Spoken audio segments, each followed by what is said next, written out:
Oke, selamat datang. Dunia pajak global lagi berubah total nih. Dan perubahan besar ini memaksa negara-negara seperti Indonesia untuk mikir ulang strategi mereka buat narik investasi. Bisa dibilang peta persaingan global lagi digambar ulang di depan mata kita. Nah, ini dia pertanyaan intinya. Gimana caranya kita menarik investasi kalau aturan main globalnya udah baru semua? Persaingannya sekarang bukan lagi sekedar soal siapa yang bisa nawarin tarif pajak paling rendah. Ini udah jadi tantangan strategis yang baru buat semua negara berkembang. Biar kita paham seberapa besar perubahannya, coba deh kita lihat dulu cara lama yang biasa dipakai. Permainan klasik buat rebutan investasi asing. Selama puluhan tahun, senjata andalan banyak negara, terutama negara berkembang, itu ini, tax holiday. Intinya, ini adalah penawaran periode bebas pajak buat narik perusahaan-perusahaan raksasa biar mau berinvestasi di negara kita. Dan Indonesia, wah kita pakai banget strategi ini. Bisa dilihat kan, sasarannya itu industri-industri pionir. Sektor-sektor yang dianggap krusial banget buat dorong pertumbuhan, buka lapangan kerja, pokoknya buat fondasi ekonomi masa depan. Tapi semua itu berubah. Tiba-tiba ada aturan baru yang benar-benar nulis ulang semua buku panduan investasi global. Sebuah game changer. Kenalan dulu sama yang namanya Pilar 2 dari OECD. Gampangnya, inisiatif ini dibikin buat nyetop perlombaan menuju titik terendah, di mana negara-negara tuh saling banting harga pajak buat narik investor. Nah, jantung dari pilar 2 itu adalah pajak minimum global atau GMT. Anggap aja ini kayak UMR-nya pajak deh. Jadi ada batas bawah baru untuk perpajakan internasional. Dan angkanya, ini dia yang paling penting, 15%. Jadi GMT ini netapin lantai pajak global di angka 15%. Nggak peduli perusahaan itu operasi dimanapun, pajaknya minimal harus segitu. Titik. Nah, gambar ini nunjukin gimana sih cara kerjanya. Aturan baru ini bikin semacam urutan prioritas siapa yang boleh nagih pajak. Dan yang dapat giliran pertama itu negara tuan rumah, tempat untungnya dibuat. Mereka boleh narik pajak duluan buat ngejar angka 15% itu. Kalau mereka nggak ngelakuin, baru deh haknya pindah ke negara asal perusahaan.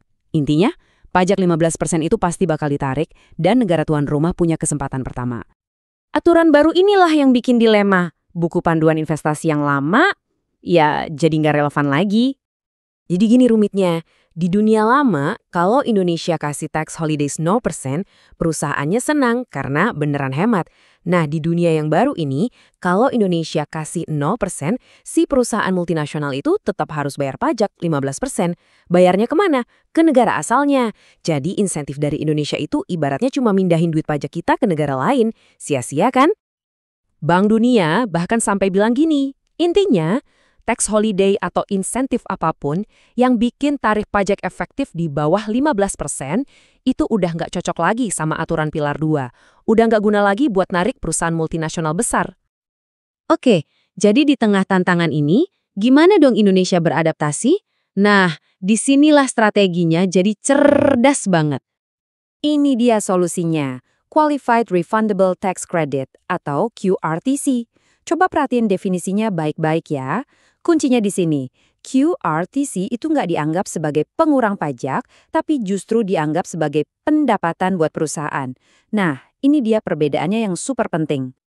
Sekarang kita lihat perhitungannya. Cerdas banget ini. Lihat kolom kiri, yang pakai tax holiday biasa. Insentifnya kan ngurangin pajak yang dibayar. Angka pembilangnya jadi kecil, tarif pajaknya anjlok, bahkan bisa minus. Ini otomatis bakal kena pajak tambahan dari negara lain. Sekarang lihat kolom kanan, yang pakai QRTC.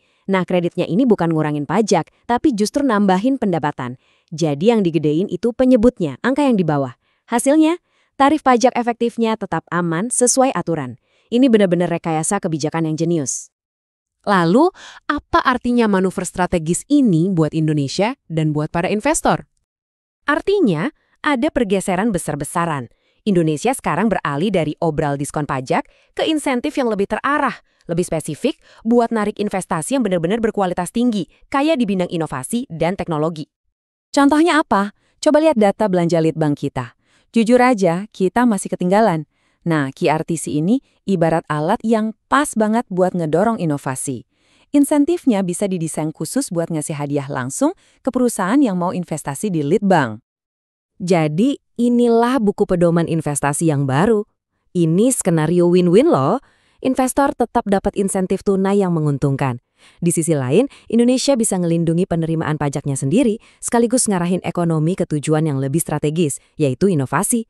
Semuanya dapat untung. Sebagai penutup, coba deh kita renungkan ini. Di dunia baru di mana aturan pajak udah distandarisasi, jangan-jangan keunggulan kompetitif sebuah negara itu bukan lagi soal siapa yang pajaknya paling rendah, tapi siapa yang paling cerdik dalam merancang kebijakannya.